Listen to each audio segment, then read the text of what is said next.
We're going to move from graphing to finding intercepts. We've talked about intercepts with linear equations. Now we're going to talk about intercepts with quadratic equations. It's exactly the same. When we're trying to find our x-intercept, we plug a 0 in for the y. When we try to find our y-intercept, we plug a 0 in for the x. Now, what we're going to do is we're going to find our x and y intercepts, and then what we're going to do is we're going to do a quick sketch of the graph. This is not a detailed graph, but it kind of just gives us an idea of what the graph actually looks like. So for example 1, what I'm going to do is I'm going to factor it. I'm going to plug a 0 in for the y in order to find the x-intercepts, and that gives me x squared minus 49. And this right here factors. It's a special factoring pattern, the difference of squares, x minus 7, x plus 7. And if you remember, when we solve these, whatever gives us our opposite, 7, negative 7. And then what we're going to do is we're going to write our ordered pairs. So that would be 7, 0. And then what we have is negative 7, 0. So those are our two x-intercepts. Now, when we're finding our y-intercepts, what we're going to do is we're going to plug a 0 in for the x. And that makes it really easy. What we have is y is equal to negative 49. So that means that what we have for the ordered pair is 0, negative 49. And that would be for the y-intercept. Now what we're going to do is we're going to graph it. So when we're graphing it, we're going to draw our axis, and we're just going to do a rough sketch. So 7, there's a couple different ways I could do this. I could go 1, 2, 3, 4, 5, 6, 7 and plot a point. Or if I wanted to, I could just put the ordered pair negative 7, 0 for that one. Whatever you prefer, whatever you think is the easiest. Obviously, I'm not going to go down to 49, so I'm just going to go 0, negative 49. And then what I do is I draw my graph based off of that. And so it's just a quick sketch of what it looks like. Now, looking at the next one, this is going to be the same. I'm going to plug a 0 in for the y, and what I'm going to do is I'm going to factor it.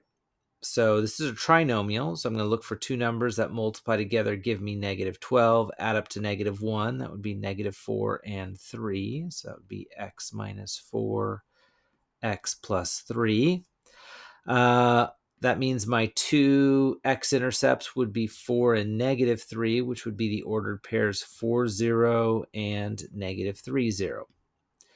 Now, when I'm looking at my y-intercept, I plug a 0 in for the x's. So notice that this is a lot easier. Negative 12. It's always the constant value. So I have 0, negative 12.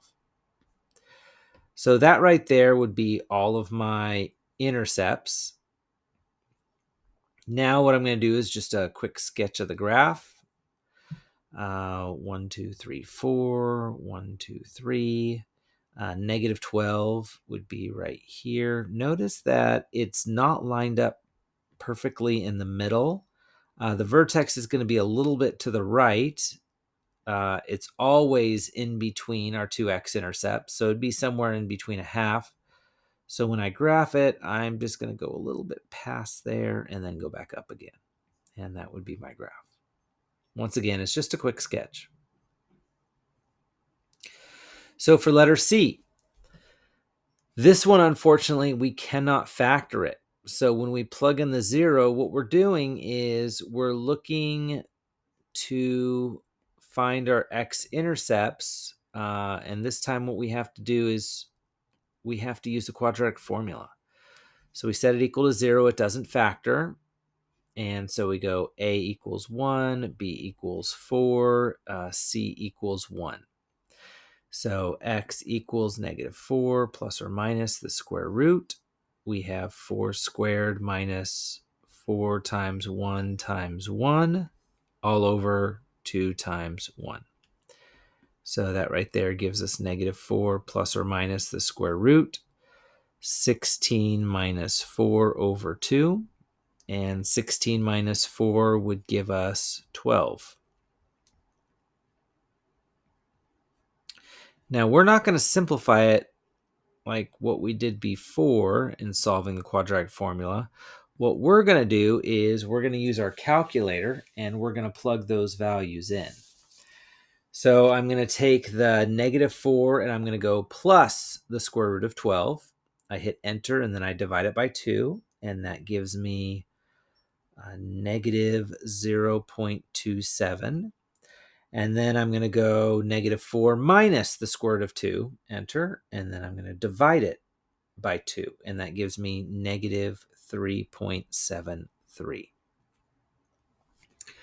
My y-intercept is really easy. It, of course, is 0, 0, and then I add 1. So I have 0, 1 would be my y-intercept. My x-intercepts are negative 0.27 and negative 3.73. So when I'm coming up with the graph, I have 1, 2, 3, 4, 1, 2, 3, 4. It's going to 0, 1. So I have negative 2.27. That's right there. Negative 3.78. And so this is what my graph is going to look like. Once again, it's just a quick sketch. Pause the video and try those next 3. So for letter D, we're going to set it equal to 0. And then we see that it's a difference of squares. And so that would be x minus 9, x plus 9, which of course gives us plus or minus 9. So our 2 ordered pairs, negative 9, 0, and 9, 0. Now for our y-intercept, we plug a 0 in for the x, and we see that it is negative 81. So we have 0, negative 81, and those would be all of our intercepts. And then when I do a quick graph, I'm not going to go to the right or left 9. I'm just going to go straight to negative 9, 0. And then, oops, I have 9, 0. And then I have 0, negative 81. And so that right there would be my graph. So for letter E, I'm going to set it equal to 0. And then what I'm going to do is I'm going to factor it. 2 numbers that multiply together give me 6, add up to 5. That would be 2 and 3. So my opposites would be negative 2, negative 3. That would be negative 2, 0, and it would be negative 3, 0. When I'm looking for my y-intercept, once again, when I plug in zeros, I get y is equal to 6. So that would be 0, 6. And those would be my intercepts. And now what I'm going to do is I'm going to graph it.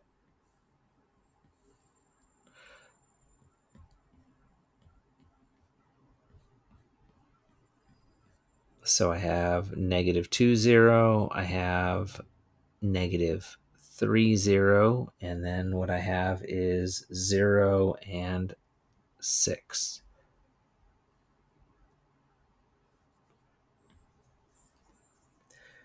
Okay, for this last one, it doesn't factor. So my A value is 1, my B value is negative 5, and my C value is 3. I'm going straight to the quadratic formula. So x equals 5. Once again, it's not a negative 5 because a negative b with a negative 5 means that it's a positive. I take the negative 5 squared minus 4 times 1 times 3, and I divide the whole thing by 2 times 1.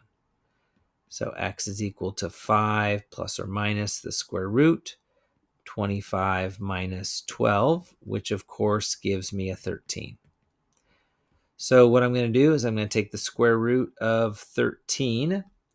So I'm going to go 5 plus square root of 13. I hit enter on the calculator and I divide it by 2. and that gives me 4.3. And then I go 5 minus the square root of 3 on the calculator. I hit enter. I divide it by 2, and that gives me 0.7. So I have 4.3, comma 0. And then what I have is 0.7. I plug in a 0, and I see that y is equal to 3. So I have the ordered pair 0, 3.